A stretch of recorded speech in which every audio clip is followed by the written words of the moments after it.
Well, hello everybody, and welcome to our Church360 Ledger Fine-Tune Your Church Finances Overview webinar.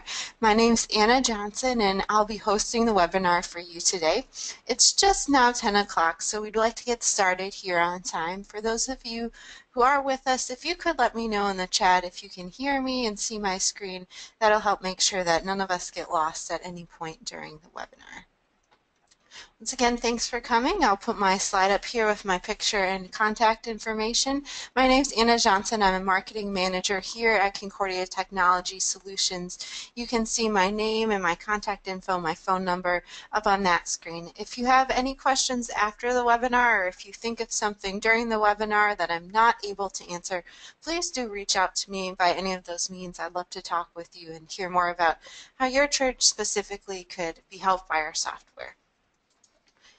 Just a little bit about us. Concordia Technology Solutions is the church administration division of Concordia Publishing House. And Concordia Publishing House is the publishing arm of the Lutheran Church Missouri Synod, although our software products are really designed to work for any denomination or congregation. They're not denomination specific.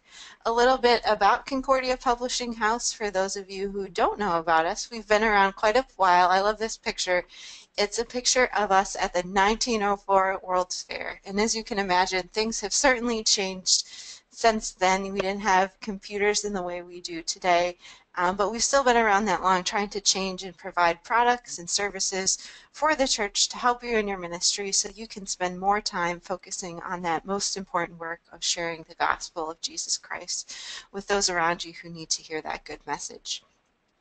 In terms of software development, we've been developing software for churches since 1984. So I know usually we have a couple people in our webinars who are familiar with our other software product, Shepherd Staff, and they're coming to look at Church360 Ledger, and we thank you for that. We've been around quite a while and are trying to keep up with the times, especially with this cloud computing solution for your church finances.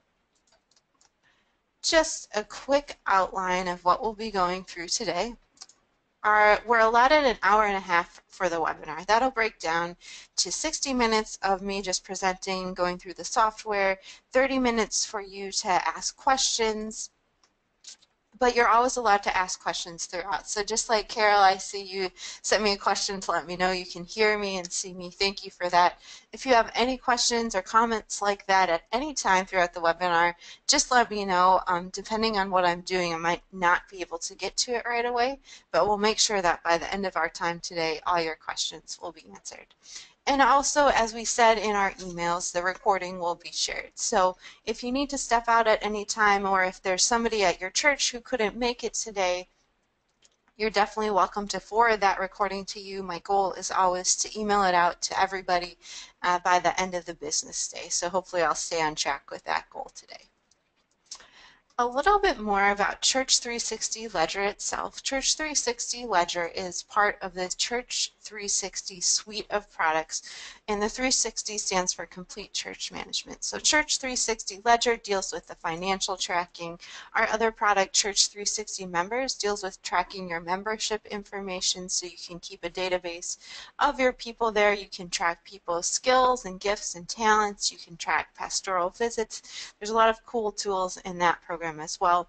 And that program does interface with Church360 Ledger in terms of your offering contribution recording. We'll show that today too. And then the third product in the Church360 suite is Church360 Unite. That's our church website builder software, and together they make this suite of products that communicate and interface with each other to really give your church a comprehensive view of all the options you have available to you in terms of church software, especially church finance software here as we're talking about Ledger. A little bit about Ledger itself. We were thinking about three things when we designed Ledger. First, we wanted it to be intuitive. We know that not everyone who works in a church office has high-level financial accounting skills. A lot of people just want to be able to help out their church, so we wanted to make the software easy to use, that even if you weren't used to finance softwares, you could use it and report accurately.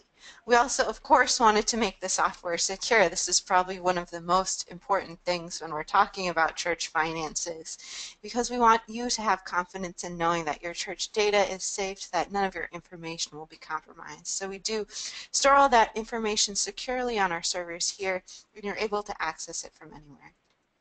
The third thing we kept in mind when we were designing Church360 Ledger is that we wanted it to be focused on churches especially. So we use fund accounting, and many churches use that to track their funds and their money going in and out. That's how our software is a little different than other softwares out there that might be focused just more on accounting in general and might not have that strict focus. So today what we'll do during that 60-minute presentation of mine, we'll give you an overview of Church360 Ledger. We'll also tour the entire software package, so hopefully you'll be able to get that. And I'll do any questions and answers you might have. But just a little precursor here before we get into the software. We know that talking about church finances is difficult, whether you're the pastor and you have to give that sermon on stewardship every year, or you're sitting in the pew and you think about a better ways you can manage your own money and your own gifts to God. It's something that no one likes to talk about, but we all know it is so important because every dollar has been donated with love and concern for the church's mission, and every donation comes from the heart. These donations given to the church are not the same as your regular bills you would pay. We know that you put a lot of love and care into the donations you give and your church members give, and we want to be respectful of that with the way we account for our stewardship practices. So stewardship is critical, accountability is critical. Unfortunately, we know that in today's world, there are people out there who have nefarious deeds and have evil intentions and might be trying to take advantage of churches. So we really want to build those accountability practices into our software. So what exactly does accountability look like? Well, we have this saying here: we want to prevent the ill intention from doing wrong.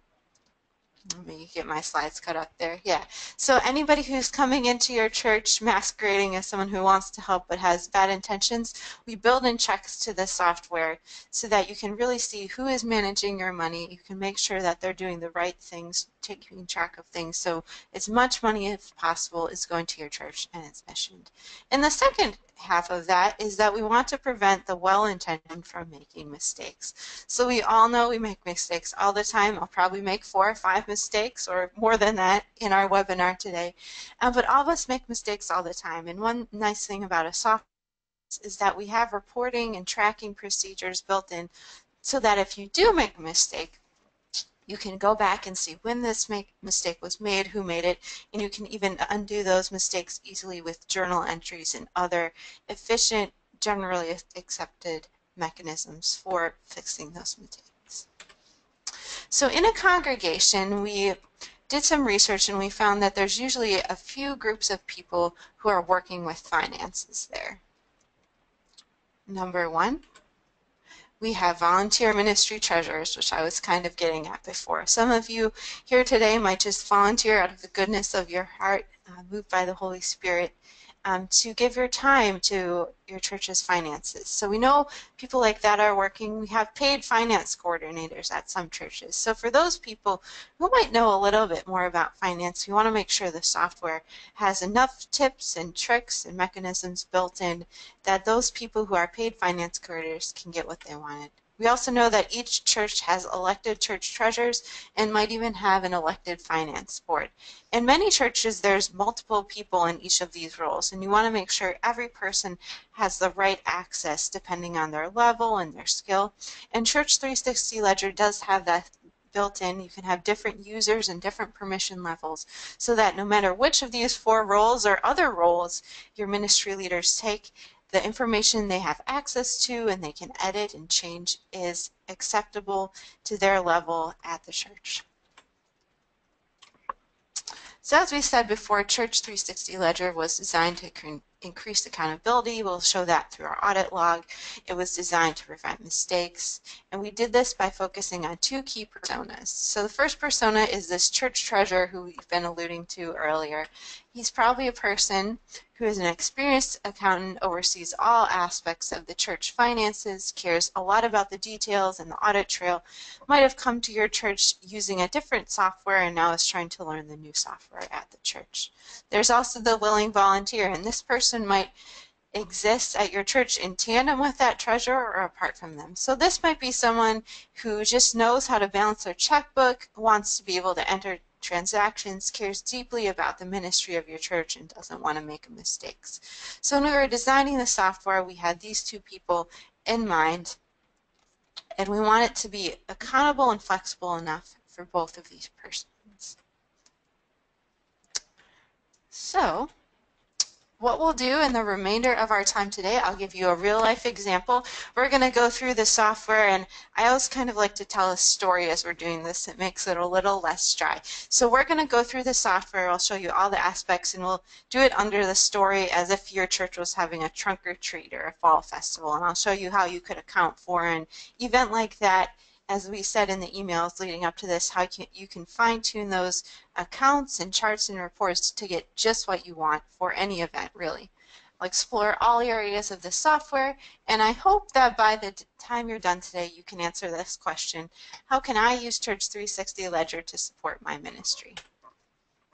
As I said, as we look at fine-tuning your finances for trunk or treat, we'll examine all these types of scenarios. So we'll look at scenarios where you have multiple income streams coming in. So people might donate for trunk or treat. You might use a certain portion of your children's ministry budget to fund an event. You might also have an offering allotment that you use for that. You have multiple expense accounts, so you might have an expense account for decorations or for outreach materials at your event, or you might have one for supplies and food. I'll show you how you can set all that up in Church360 Ledger with your chart of accounts, and definitely we'll show you how to budget for this event or for any event. We have budgeting based on month and year. There's also some flexibility we provide built into Microsoft Excel if you're used to working with that program. And as I was saying earlier, we also know that ministry leaders need access. So for an event like Trunk or Treat, a children's ministry or youth ministry event, not only does your treasurer need access, but maybe your children's ministry director or your ministry volunteer leader might need access just to see how the things are going. We have that in Ledger where people can view only all the transactions without worrying about making a mistake or undoing something that had come in. And we also know that events like this and your church finances in general require reporting. So I'll show you the reporting features. We have 4 main reports built into Church360 Ledger. So I think I've talked enough about that. So we're going to get started in the software. If you all can just give me a quick minute to get over to the program. Hopefully what you'll see now is our Church360 Ledger sign-on screen. You can see I have my name and contact info signed in already. If you've started a trial or worked with the software already, hopefully the screen looks very familiar to you. Again, you can sign on to Ledger from your church office, from your home, anywhere you want to sign in and work on your church finances.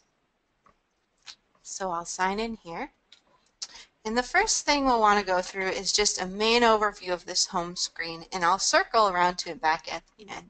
So on your home screen, you have these 4 mini graphs up at the top to record assets, liabilities, income, and expenses. And those of you who are familiar with accounting, those terms will be very familiar to you. They're just ways to divide up your money so you can make sure things are going in the right place at the right time. This larger graph here shows the combined value of your assets, liability, income, and expenses. Then on the main screen here, you'll have a record of all your transactions, and you can see there's the date, transaction type, who was paid, if it was a check or electronic payment, the account, the memo, and the amount. There's also some other symbols here. We'll see voided and locked transactions. We'll talk about that a bit more later too. Hopefully I enlarge my screen a little so you can see better. Also, I want to point out on this home screen or almost any of our screens, you can always export the data to Excel. You can print it and you can change the date using the date selector here. So you can see you can select the month, you can select the quarters, you can select the year, or you can enter a custom date range. But once you're first starting up Church360 Ledger, the first thing I'd recommend you do is you go to your settings cog and then you click on this general button. This is where the heart and soul of Ledger is set up for your church. So you can enter your church name, your customer number. You can see that's not an editable field. That's for our internal purposes, so we're able to support you when you call into the support team. They can look you up quickly and easily. There's a check style. We work with Forms Plus, so if you either have a top check style or a middle check style, you're able to select that here.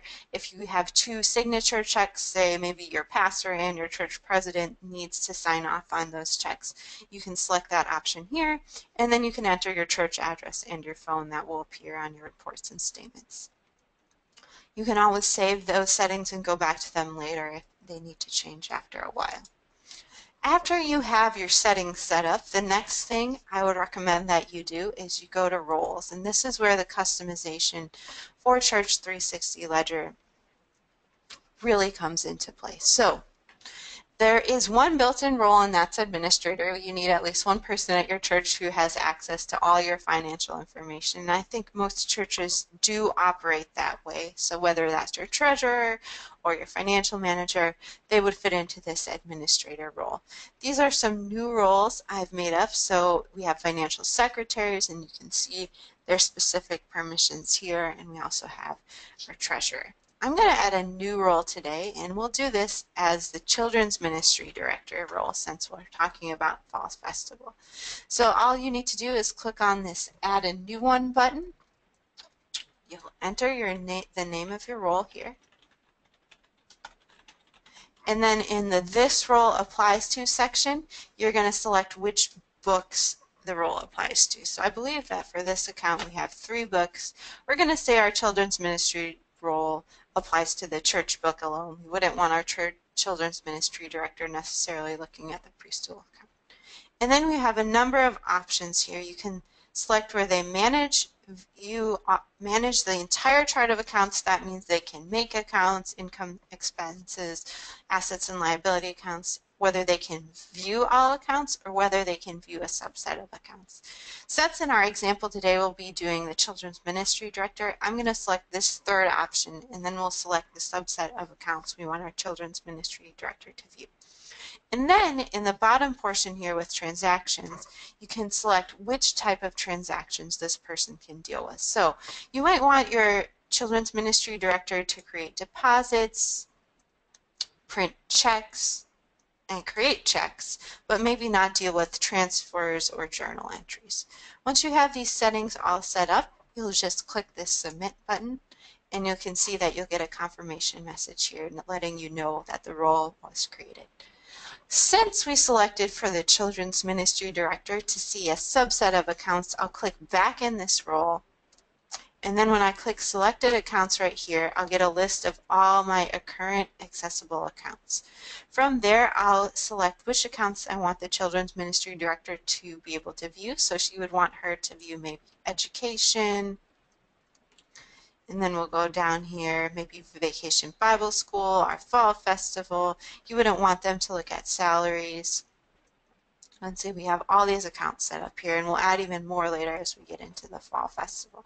So once you have that selected, you can just close out. Ledger will save this automatically. And then we'll click Submit again. You can see right down here it says can view 4 selected accounts. Those were the 4 accounts I viewed. They'll let you know your role was updated, and again we can go back and edit this at any time. You can also delete a role if you find that one of the roles you created is not working. You'll just click on this minus sign here. There'll be a message asking if you want to delete it, and then you can click yes for that. Now that we have our roles set up, the next thing you'll want to do is invite users to your Church360 Ledger account. So all you need to do for that is click on this blue Add a New One button. We'll enter our email here. This is one of our fictional emails for our Christian Community Church, Kira Belton. So here's her email. And then in the second box, you select which role of. So for Kira, we'll have her set to just Children's Ministry Director. If she was both the Children's Ministry Director and the Treasurer, we could select multiple roles.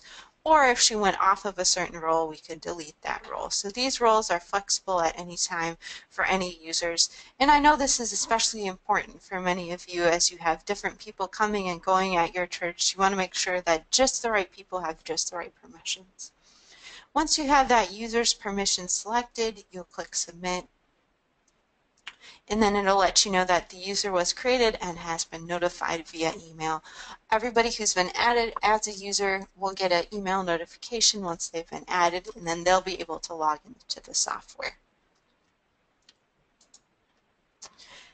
Users and roles come into account in terms of our event log, and that's in our reports over here. So you click on this Reports tab, and you click on Event Log. This gets back to one of the things I was alluding to earlier. You can see who made changes to your account at which time, and this will really help you in that fine-tuning process. You can track who's been working in the software. It'll give a timestamp. It'll let you know what type of action that person took, whether it was a transaction, reconciliation, budget, who the user was, and then it'll let you know what transactions those are, and you can even go to that transaction name. You can see right here. So from the event log, I just want to show you how a couple things work. You can filter by types of actions. So if you think a transaction would be missing, for example, you could just select on this destroyed action, and you can see anytime I have been the user in here and I've destroyed an account or renamed an account, it'll show up here. You can show when transactions were finalized or updated through reconciliations. And this filtering process works with types of transactions. You can use it for users. Now, I'm the only user in this account, but if you had multiple users, you would be able to see that list right there.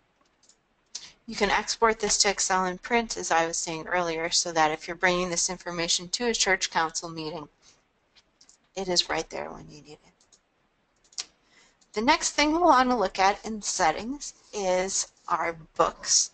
And I'll just show you that very quickly. I probably should have went through this earlier. So you can add multiple books into your Church360 Ledger account. Now, we find that most of our churches just need one book, and that's the church book.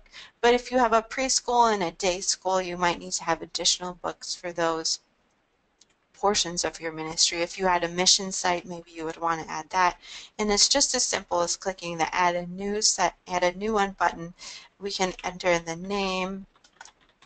You would enter the starting month for their fiscal year. So if your church works on January to December fiscal year, July to June fiscal year, you have that option, and then you'll pick the starting date for your book activity. You'll click Submit. This message will let you know your book was created. And then to switch between books, you'll just go up to the top here, and you're able to pick your book from any of these top ones here. Now we'll just stay on the church book for today. Next thing we'll want to do is set up payees. So you go to Settings and Set Payees. These are the list of all my payees here in my Church360 Ledger account. To add a new payee, so this would be a person you write checks to in most cases or make payments to, you just click on this Add a New One button. We'll make a payee for First Discount Store. Say you are buying decorations for your fall festival. You can enter their street number, 1234 Happy Street, do St. Louis, Missouri. You'll enter the zip code, and then you can enter a phone number for that payee. You can also add any notes to this payee. So if you wanted to make a note that your tax-exempt card is on file with a certain payee or not on file, you could just make that right here. And then you could click Submit. As with your users, you can always see history with the payee, and you can also edit the address or phone number at any time. So if one of your payees was one of your staff members, for example, and they moved, you could just go into here, change their street address, change their, and it's as simple as that. Next, since we have our payees and transactions set up, we're going to go into transactions type. So the first type of transaction, hold on here, I got ahead of myself, sorry about that. let's set up our chart of accounts first before we go to transactions. That's definitely more important. So to access your chart of accounts, you'll go in your settings cog and click on this chart of accounts. You can see you have all your assets. Oh, this should collapse there. Liabilities, income, and expenses right here. So you can add a number of types of assets accounts. You can add a new account or a new category, and you can also enter a restricted fund. So today, since we're working with that example of a trunk or treat event, I would add a restricted fund, and for this we'll probably add a children's ministry restricted fund. So these restricted funds are meant to be used as kind of a subset of your checking account or other asset accounts that you use for a specific purpose, and that we know there's a lot of tax rules about that.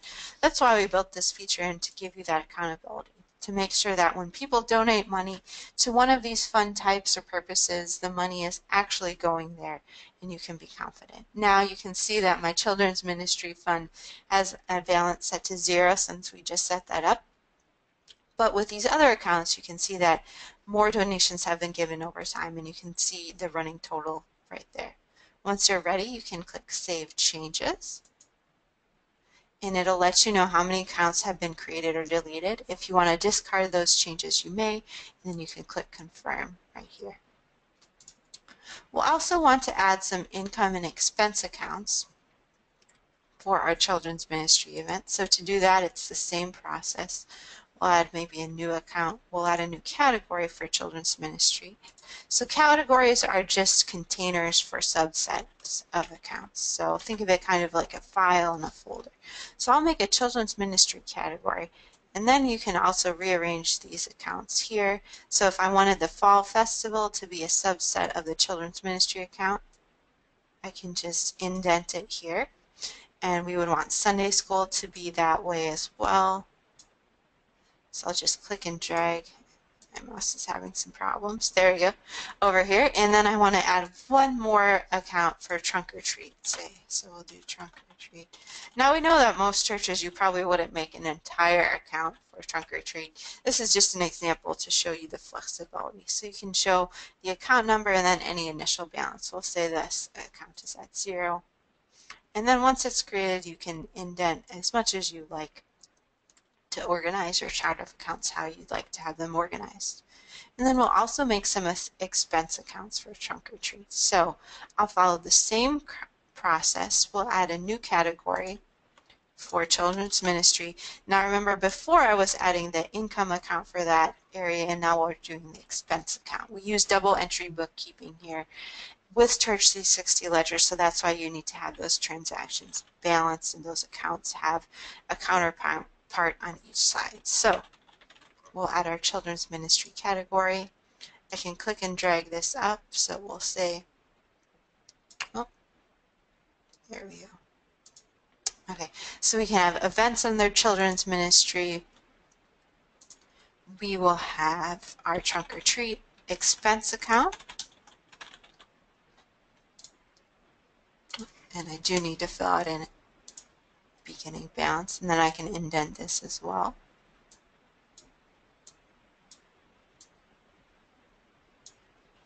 And then I can also add subset of accounts under here. So if we wanted snacks for trunk, if we wanted candy for trunk or treat, we could add that here.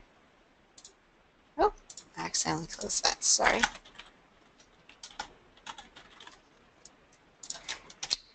We can add that.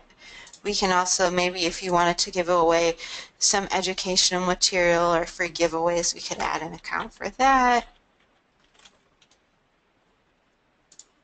And maybe we wanted one account for decorations, so we added that. I'll click Submit. And then I can always indent these as I need to. And then I'll click Save Changes. It'll let me know how many categories and accounts were created, and then I can click Confirm right here. Now that we have our chart of accounts set up, we want to create budgets for each of our ministry events. So to do that, we'll go up to Settings again, and we'll select the second Budgets option right here. And it'll give me just a minute.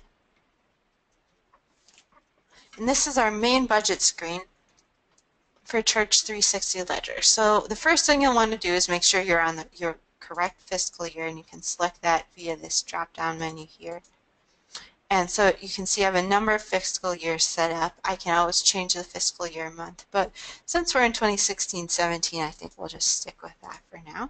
And then all the accounts that are in your chart of accounts will appear in the budget screen. So there's no need to re-enter things. Once you have your chart of accounts set up just the way you want it, then you can start entering budgets.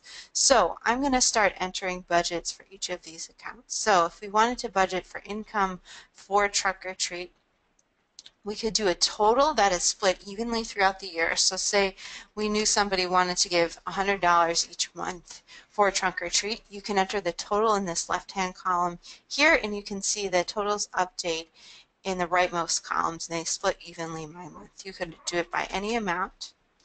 And it's just kind of as it was in our other processes. Anything you make in this budget screen will be temporary until you save your changes. So if you're playing in there and you realize you made a mistake, it's okay. You can just not save your changes on this screen and then go back and correct that error. But with an event like Trunk or Treat, maybe you know that you get most of your donations only in certain months of the year surrounding it. So maybe you know you get $500 in October for that.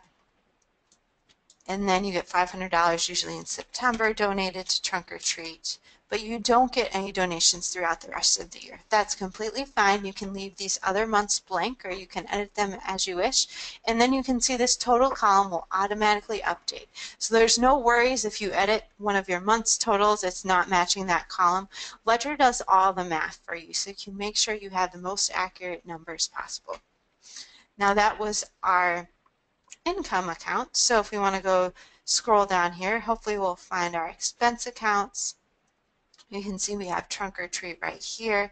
So if we knew our total budget was all going to be spent in October, for example, maybe we had $500 here, we had $100 allotted for candy, $100 allotted for giveaways, and $300 allotted for decorations. And then your income less expense is listed here. Here's our total income less expense, so you can see we're doing fairly well for the year, and then each month is broken down individually. Once you have all your changes set in your budget, you can click on this Save Changes button, and there will let you know your budgets were updated.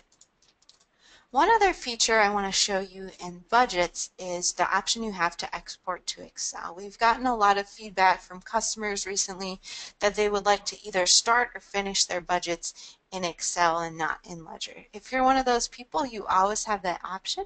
You'll just click on this Export to Excel button. In exporting rather than copying, it's very important because it'll ensure that all your income and expense categories and accounts are listed the same way in each module.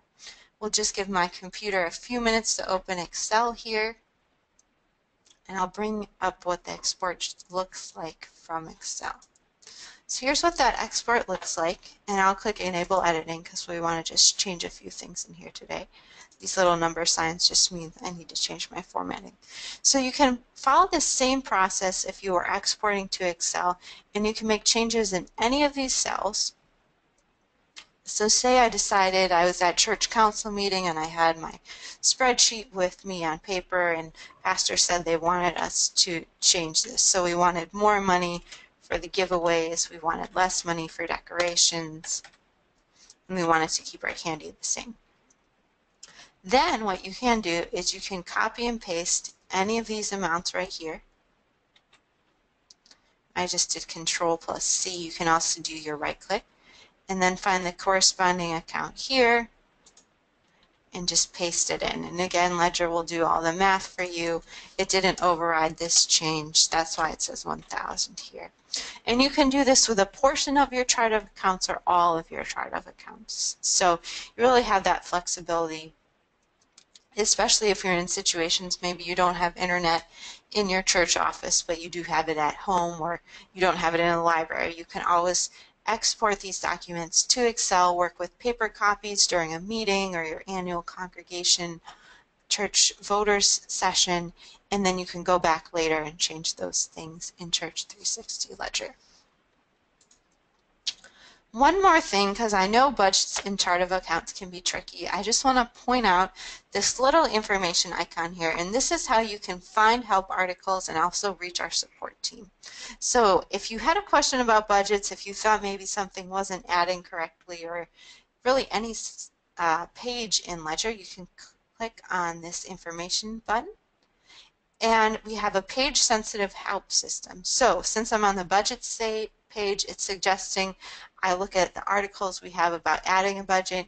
You can also search for any other articles we have here. So if I wanted to look for transactions from here, I could just enter that in and click enter, and then it'll give me the top results. I can click on these. You can see I have an inline notification for how this works, and our support has made videos here.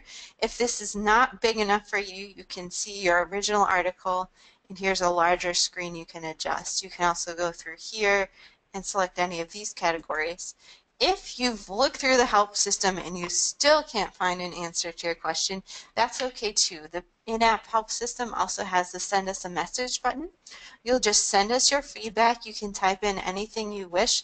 Ledger will take that feedback you enter and then also take your name and account number so they know who to call back, and they'll look at your issue. They can go into your own system and see how it's working, and then they'll call you back or email you back. If you prefer to call, we always keep the phone number for them in the system too, so you can use that. Again, this feature is available on any of our pages, so if you're on the home screen, you can see it's right here. If we were doing any reports, you can see it's right there too. So just something to be aware of if you're looking to start a trial later. You can always ask our support team a question at any time, and they'll get back to you as soon as possible. A couple more things here in settings, and then we'll get to transactions. Fiscal year starts. If you decide maybe you have a new policy at your church and your fiscal year previously started in October, but now you want it to go to January, that's fine. You can always select your starting month for the next fiscal year. Excuse me, and then Ledger will update your budgets and your chart of accounts and your transactions appropriately. The other two types of transactions, recurring and imported transactions, are also listed here in settings. These are a list of transactions you've set to recur on a regular basis. So if you know somebody gets paid the 1st of every month, or you have your electric bill on the 22nd of every month, you can set those up in Ledger. You can do it either from this recurring transaction screen, or I'll show you in a couple minutes how to do it from the new transaction view as well. And we also have the option for imported transactions. We know that many of our churches use paychecks to calculate their church's payroll. So you can import your paychecks file, and Ledger will work with that file and do all the math for you to make sure that your pay stubs are getting calculated appropriately and accurately. Now, after I've gone through all that, we're finally ready to do some transactions. So there's five main transaction types in Ledger. We're just going to go from the top to the bottom here, and I'll show you how each of these work. The first is a transfer, so you just click New Transaction and Transfer. And then you'll see this screen here, which is pretty standard across all our transaction types. If you decide you're in a transfer and you meant deposit instead, that's fine. You can change it from this view or go back. So say we wanted to transfer money from our checking to our savings account. So we'll just do transfer from checking to savings. You can record the date of your transfer, and then any of your accounts that you've already put in the system will be listed here. So I'll just select my checking account, and we'll say we wanted to send $100 over there. And we can do our savings account.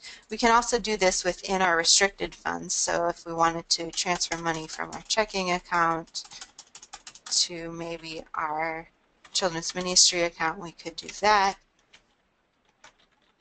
And Ledger will restrict which types of accounts you can transfer money to and from. So you don't need to be second guessing yourself. Does this actually work this way? Ledger has all those rules built in already, which is really nice, especially for those of us who aren't trained in finance.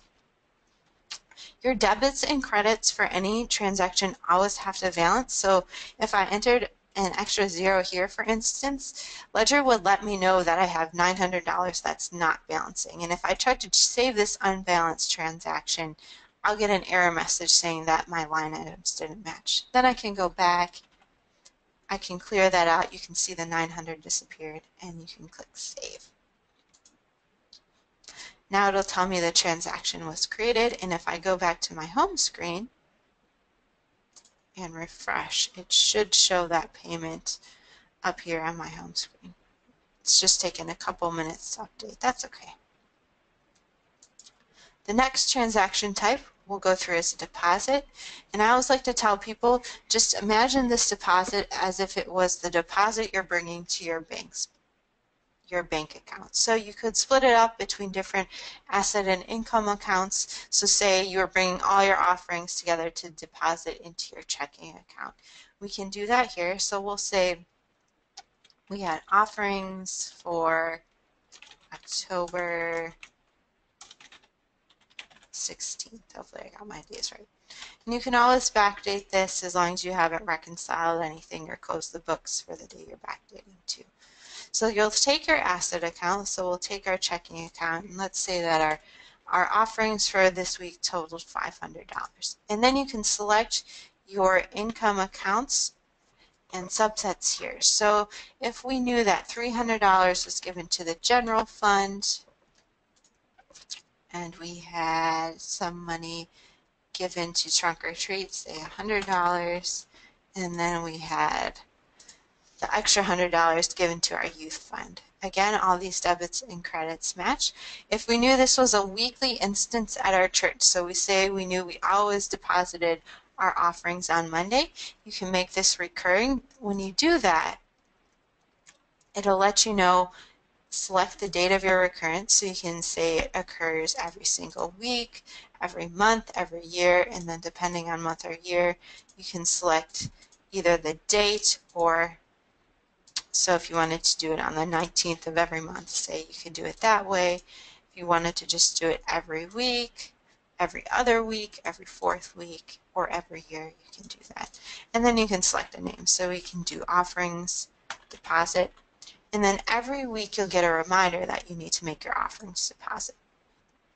It'll let you know the recurring transaction was created, and then if I go back into recurring transactions, you'll see my offerings deposit is here, and then it'll let you edit it for each instance of that transaction without affecting the original amount. So that's pretty nice.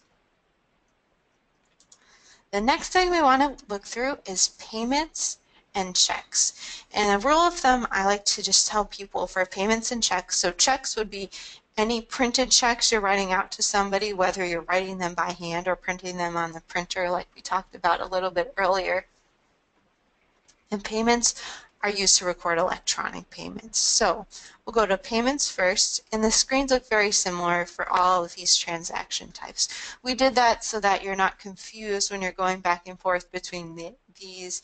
You can enter everything in the same way, and you can really get into a pattern and a habit for recording your transactions. So say we wanted to make a payment for Fall Fest for our trunk or treat giveaways. And say we're buying books from Concordia Publishing House to give away at the event. You can select the date for that payment. You can select a payee. If you remember, we set up our payees a little earlier.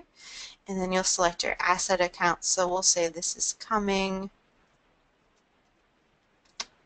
from our children's ministry account for $100. And then we can say it's being charged to our giveaways account for expenses. And we'll click Save, and it'll let you know your transaction was created. And then it takes you back to whichever page you were previously on. So if I had previously been on the home page, it would take me back to there as well. I'll make sure we're in October too. There we go. You can see that our payments to Concordia Publishing House for Children's Ministry appeared here. It'll show you the memo and also show you the running balance for your accounts so that you're never surprised when you're looking through there.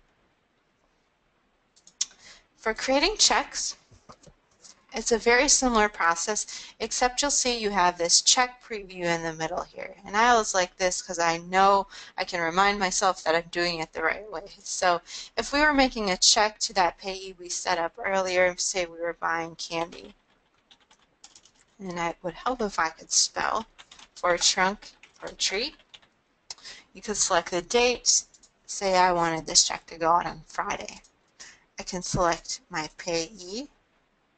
So we'll select it for the discount store. You can enter your check number, so 1001. And then again, it's the same process. We're selecting how much money is going in and where it's being charged to for your accounting. So I'll go all the way down here to candies.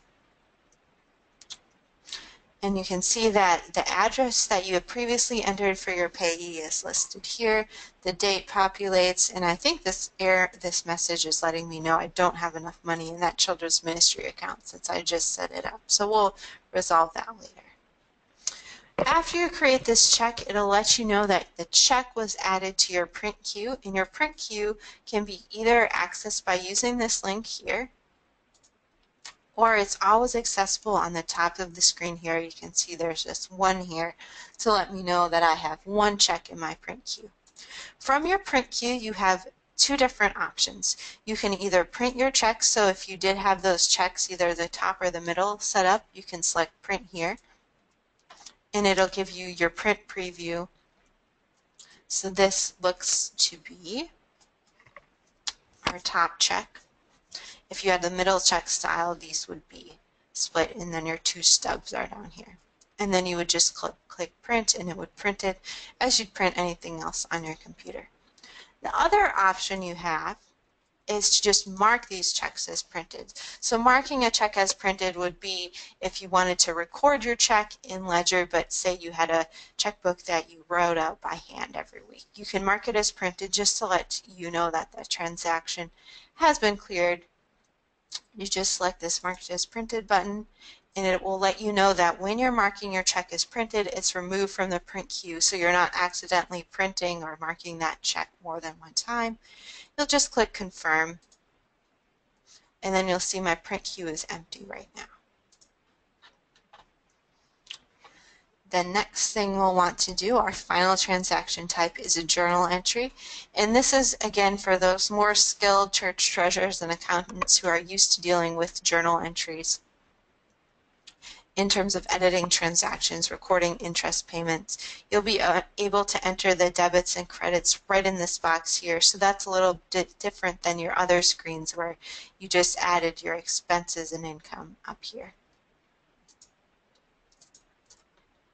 There's also a few more ways that journal entries can be created, and those are for those of us who aren't used to creating journal entries but know that changes need to be made. So,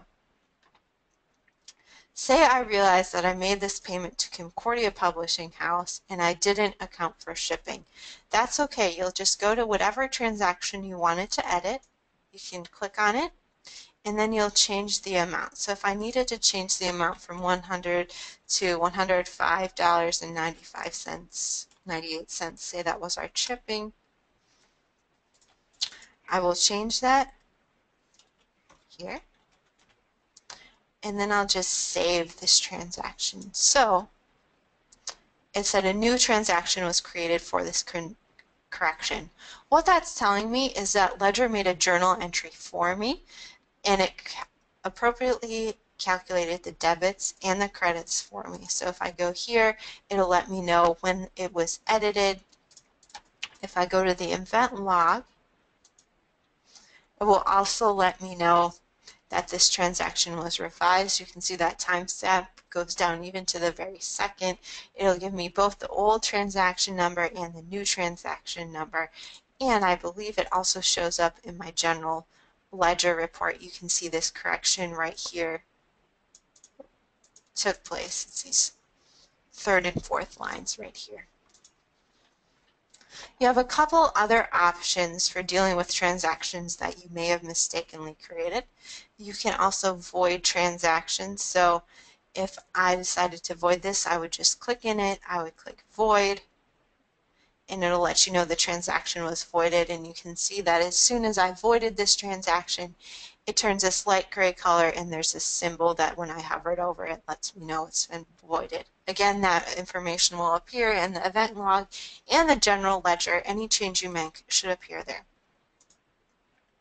You can also copy certain transactions. So say I went to the discount store and I bought $75 worth of candy, and I got back to church and they told me, Anna, there's no way this is going to be enough candy. I can just do that. I copied my check by going down here to copy. I can enter a new date in, so say I wanted to go back on Friday and I spent $100 this time in my second trip. You can see it'll make me balance. It keeps all my discount stores and memos. I can even change this so additional, and there is a limit on here. So we'll do added candy for trunk or treat, and then we'll click save. And again, the same process, added to your print queue, and you can see here it created a second transaction without affecting that first transaction that I created. This little print icon here lets you know that your check has been unprinted. Just another reminder to go ahead and print those checks or mark them as printed as soon as possible so your books can be up to date and accurate. I think that is all the ways we can edit some of those transactions. The next thing we want to go through is reconciling, because reconciling transactions will mean that these transactions are locked and cannot be edited anymore. If you want to see, we can go back to September or August, I believe, and you can see that some of my transactions. Oh, just give it a minute to catch up with me here. We'll show you how some of those have been edited. So if I go down here, maybe I didn't reconcile for August yet. Let's go back to July. You can see here we have examples of transactions that have been reconciled. If I try and edit those in any way, you'll see that I'm not able to edit them. So to go ahead and reconcile, all you need to do is click on your assets account, and this is easiest when you have your bank statement next to you. So I would recommend having this reconciliation screen up on one side and then your bank statement on the next side. You'll be able to select your statement date. So if we had our September 22nd statement date, and then you'll be able to select or deselect all the transactions that were listed on that bank statement. It'll tell you your selected difference and your statement difference and how much you're off by. The goal again is to be off by 0, and then you would click save, and then the next time you go to reconcile, any of these reconciled transactions and line items would disappear for the next time. The last thing we want to go through in these last 10 or so minutes is our general ledger accounts, income and expense accounts, and our 2 other accounts. So to access any of these reports, you just go up here and you click on the Reports tab, General Ledger, and you can see that our General Ledger allows you a few different options here. You can select your payment type, so you can select if you just wanted to look at journal entries made on your General Ledger, you can do that. You'll also have to change the date range, so I'll go to my new fiscal year here. Well, it'll let you select payments, all. If you had check numbers, you could do that. This linking icon in both payee and account allows you to group by payees or account. So if you wanted a report that grouped all your payees together, you can see these are my staff members here. You can just ungroup them to go back to the way it was. And then you can also group by account, so you can see where all the money was coming and going from in your general ledger report.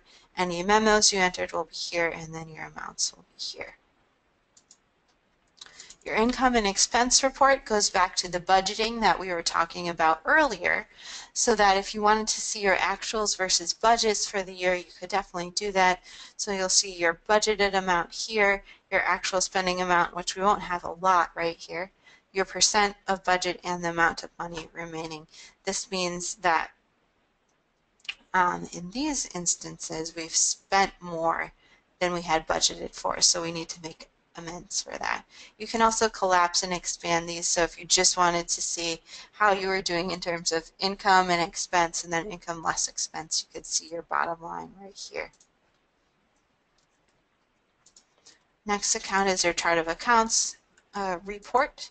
So you can see you have assets, your liabilities, income, expenses. You can see your change over time. You can collapse and expand these to your heart's desire. You can see categories, collapse and expand, as well as those income and expense accounts. You'll have the dollar change and the change over time. Any additional math that you would like to do, you can just export to Excel and create charts or other analysis reports as you see fit. Last thing we want to go through is our balance sheet here. Same kind of process, so we'll see debits, credits, and our dollar change and percent change over time, and here's your equity, assets, less liabilities. Just a few more things, and then if you want to start writing in your questions you have, we can add that in here. One thing that I didn't show you with graphs at the beginning is that you can click through these graphs to get to any of your 4 account types you want. So if you click on the assets mini graph, you can see it'll show me my 2 asset accounts right here. And if I click again, it'll let me drill down to any accounts I wanted to see. So if I wanted a visual representation, you can see our children's ministry is not looking so good since we spent money today. I also have a visual representation of the money that have been going up and down over time. Now these don't have a graph in them because I haven't changed much in them since we set up our account. You can always click home again, and if we want to do expenses, we can do the same thing. We can keep drilling down until we can't drill down anymore, and then a preview of that graph is listed right here, and we can do that with any of our accounts. See, with my youth group category, I had 3 sub accounts. And if there's not a ton of line items there, it won't do the graph for you. And you can do the same thing with any of these 4 mini graphs up here. And I believe, oh, one more thing I wanted to point out. This icon right here, this shows your pending transactions. And I mainly use this for my integration with Church360 members. So you can select your pending transactions, and then you can see any pending transactions you had from Church360 members. This is the members logo here. You click on it, and then you'll be taken to the deposit screen. This was the offerings deposit I know I had entered. So it was offerings deposit for children's ministry.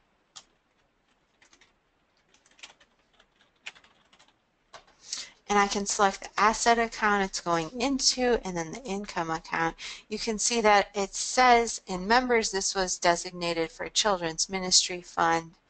So I can go down here and we can select our children's ministry, which I didn't set up. We'll do Fall Festival. Our debits and credits equal, and then anytime now in the future I've matched these 2 accounts, Ledger will remember that. Okay, it looks like we have a couple questions here. I'll do my best to answer them. If I can't, I promise that I will email you afterwards and I'll have either our developer or support tech get back with you. So, I just need to get my screen set up and then we'll be ready to go. Here we go. Sorry about the dead air. Here we go. Our printed reports for church council or the congregation. John, can you clarify that a little bit for me? It should be the printed reports can be used for either the church council or congregation. You can use those at any time. I know different churches, it's really up to your own church policy if you want to bring those to the council or if you want to make your own and do those in Excel. Different churches do it differently.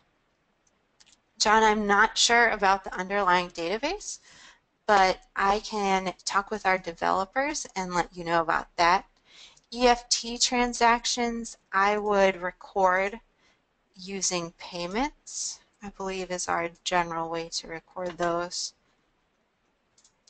and not a transfer, because the transfer would just be for internal transactions. And then is there a numeric chart of accounts? You can enter numbers into your chart of accounts here. And there's a couple ways to do that. And I know we've had a couple issues, so I'm glad you brought that up. So if you wanted to enter your chart of accounts, you can enter your account number in right here. Hopefully you guys can see that. And you can enter account number next to name. When you do that, it shows up like this here. The other option you have that I know a lot of our churches have is that they just enter the account number up at the top here. So they would enter, if it was account number 100 and it was First Savings Account, they would enter it here and use the numbering system that way. So you have either of those options, John, for you to review. John's asking what the Shepherd staff reports are compared to Church360 reports. They're not exactly the same, John. The only reports we have in Church360 are these four here. We don't kind of have those really granular reports that there are in Shepherd staff. Okay. I will give you guys a few more minutes for questions. Those were some great questions. Sorry I didn't know about the underlying database, John. I'll have one of our developers get back with you about that. Next thing I just wanted to encourage you to do, if you're not sure how this is going to work, especially John, if you're coming from Shepherd staff, I know that can be a different transition for a lot of our churches. I would encourage, if you haven't started already, to start your free 37-day trial at 360ledger.com. We build in that extra 7 days to the trial so that if you need to reconcile and get your bank statements, you do have enough time for that. It'll just ask you your name and contact info, and then you can play around in there to see if the reports are able to get you what you want.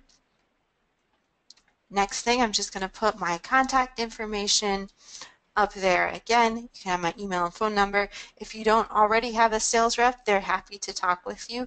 They can give you a one-on-one personalized demo, especially if you're converting over. I know that's a big issue with a lot of our customers. John just was asking if there's tools for converting. I believe, John, that our support techs here can help you with that, with your conversion files, but I'll double check that. Thanks for asking. So a support tech will help you with that conversion. If you do decide to purchase with us, your software sales rep would be able to give you a live one-on-one demo to answer some of these more particular questions that I'm not able to answer. If there are no other questions, I'll give you guys a couple more minutes here, but I thank you, especially John, for all the questions you've answered today, and we'll definitely get back to you to give you some more concrete answers for that. So with that, thanks everybody for attending, and we'll send you the recording soon.